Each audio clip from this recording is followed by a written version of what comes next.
Hi guys, कसे आहात? तुमच्या इकडे पाऊस आहे का? आमच्या इकडे भरपूर पाऊस आहे कंटिन्यू. तर आज बाहेरून नाश्ता आणलेला आहे, तर हिंदवीची मस्त आरती चालली आहे.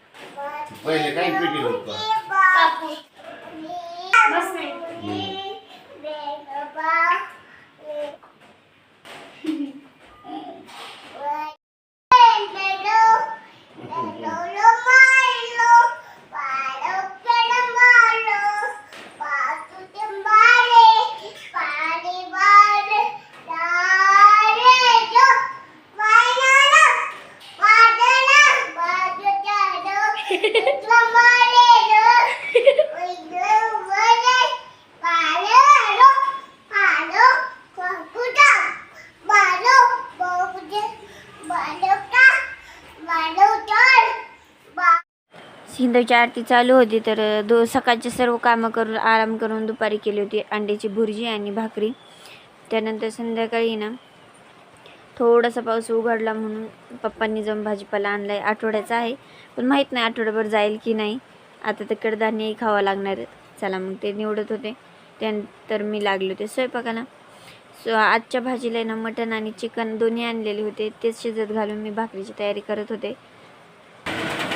त्यानंतर आला होता असं पाऊस हा ना आमचं पौर्णिमेच्या दिवसापासून काय थोडीफार पण आम्हाला उघड नाही आहे.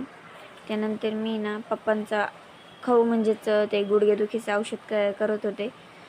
जवळ ते तर मी आधी निवडून ठेवलेलंच होतं, तरी पण थोडंसं पाहिलं आणि हावरी भाजत टाकली. हावरी भाजून घेतली. तोपर्यंत पप्पा सांगत होते जवस एवढी घेऊ नको. तर मी पलीकडे हांडा का ठेवला आहे वरती, तर आता पाऊस चालू झाला आहे आणि उकळून पाणी पिण्यासाठी ठेवलेलं आहे. त्यानंतर पप्पांनी पण किती जवस भाजू तेवढंच तेच सांगायला आले होते इथे. तेवढंच भाजायचं सांगितलं, जास्त काही भाजू नको. आणि त्यानंतर जवसही मी मस्त असं भाजून घेतलं. ते थंड होतं आहे तोपर्यंत मी असं चाकूने गूळ खिसून घेतला, कारण की ना गूळ असं फोडून जो टाकतो ना आपण, त्याने मिक्सरची पातेली खराब होतात.